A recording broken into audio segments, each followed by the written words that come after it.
Hi everyone, it's me Nicole and welcome to the next vlog.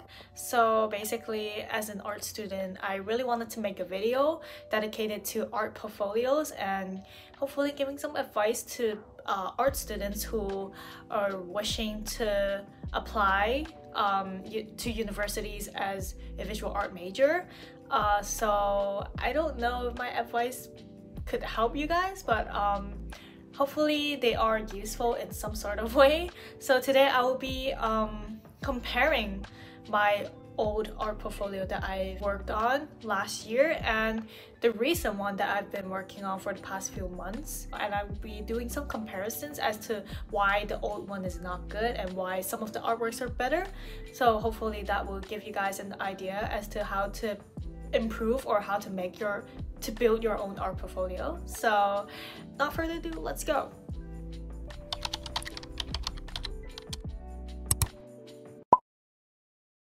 I'm opening up my old art portfolio and it's really bad. There are 10 artworks and I realize a lot of them are really conceptual. For example, the first one, this is not transparent. Soft and hard transparent plastic sheets photograph. This is not only a transparent dress, but a way for us to see and feel the hidden pain towards the vulnerable.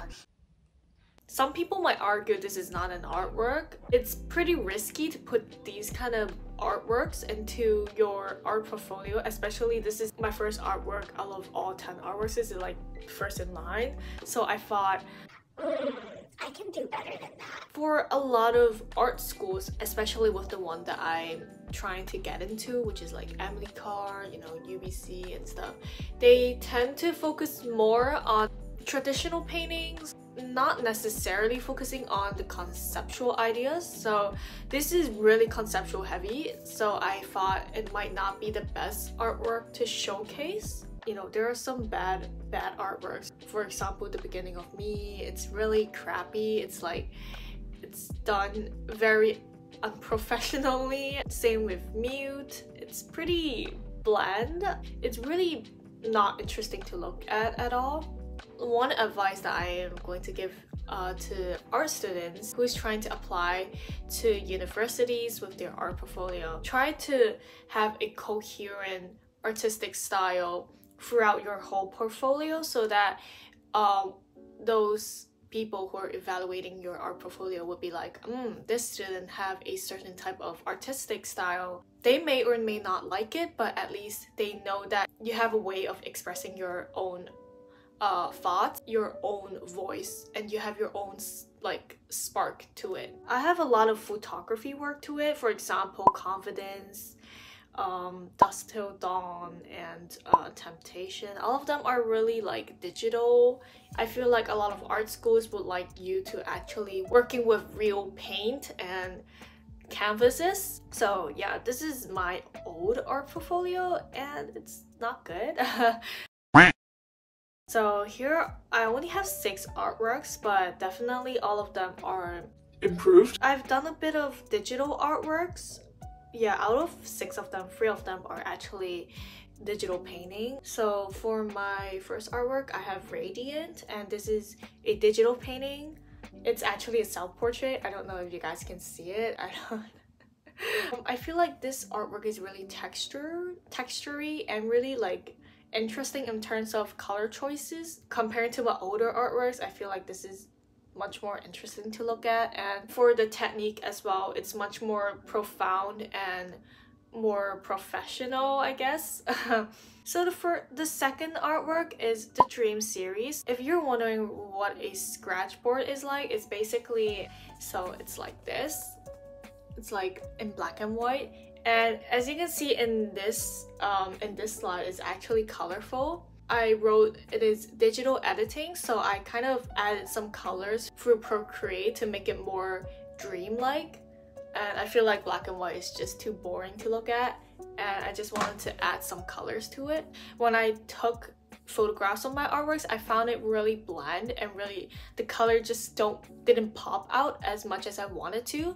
So this is actually a really good example to show as to how editing plays a big role in portfolios, and how you guys might also consider editing some of your artworks. So like this is the comparison, and I found it really like adding some colors makes it so much better in my opinion.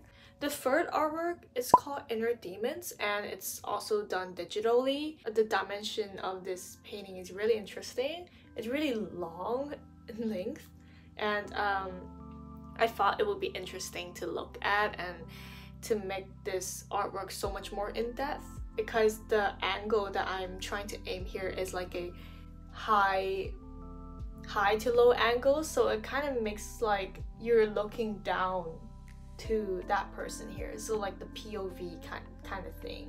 I think this is actually my favorite artworks out of all of them. I don't know, I just like the colors a lot. I like the green and the purple. In terms of techniques, I actually improved a bit, I think. I also want to point out this artwork, which is One Person Two Face. This is an acrylic paint, watercolor, and charcoal on paper, cotton thread, and wire glued on wood. There seems to have a lot of materials embedded in this artwork, and yeah. How to make an artwork more interesting? One way is to add more elements, more art mediums into an artwork. So there are like a lot of different materials with different textures in this artwork. I can actually show you guys the real thing. So originally it looks like that. I added some filters to make it look like that. Originally I actually did not add any wires or cotton thread to it, but I feel like it's a bit too bland, so I added these elements to it, and I am satisfied with how it turned out. So I feel like one of the really good ways to make your art more interesting to look at is to be experimental with your artworks, because it's not only you're jumping out of your comfort zone to work with something you never tried before, or something unique and new. So yeah, that's one way to do it. That's about it for my artworks. I don't know if my advices are actually works, because every university have their own standards, but I feel like these advices might help you through it and to improve on your past artworks, or maybe to create an even better art portfolio than I have right here. Hope you guys enjoyed this video. I hope you guys find it useful. Don't hesitate to comment down below if you guys have any questions about the art portfolio things. Hope you guys have a great day. See you guys next time. Bye!